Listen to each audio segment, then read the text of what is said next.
అక్కడి నుంచి వచ్చిన తర్వాత అయితే ఇక్కడ దీపాలంకరణ సేవ అయితే చేస్తున్నారండి. స్వామివారికి సాయంత్రంటప్పుడు ఉత్సవం చేసి గుడి చుట్టూ ప్రదక్షిణగా ఉత్సవం చేసి అక్కడి నుంచి ఉత్సవ విగ్రహాలను తీసుకొచ్చి ఇక్కడ చైన్స్ పెట్టున్నారు కదా!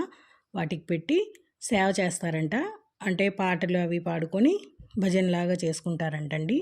అంతవరకు అయితే ఉండలేదు కానీ ఇక్కడ ఈ దీపాలు మాత్రం వెలిగించేదానికి మాత్రం మనకు అవకాశం దొరికింది. ఇంక అట్లాగా వెళ్ళిన వాళ్ళమందరం కూడా అక్కడ దీపాలైతే వెలిగిస్తున్నాము. అందరూ కూడా వెలిగించే అవకాశం ఉందండి. ఎవ్వరైనా వెలిగించొచ్చు. వాళ్ళు వీళ్ళు అని ఏం లేదు. అలంకారం అయితే చాలా బాగా చేసున్నారు. దీపాలు కూడా అవన్నీ దీపాల వెలుగుల్లో ఇంకా స్వామివారిని గాని చూసుంటే ఇంకెంత బాగుండేదో అనిపించింది నాకైతే. కాకపోతే మనకంత అవకాశం లేదు. మనం రిటర్న్ అయిన తర్వాత తెలిసిందనమాట ఉత్సవం చేస్తారు అని. నేనింకా అయిపోయిందేమో అనుకున్నాను. అయిపోయిందేమో పొద్దున చేశారేమో అని అనుకున్నాం కానీ సాయంత్రం పూట చేస్తారంట. డెకరేషన్ అయితే చాలా బాగా చేశారు పువ్వులతోటి.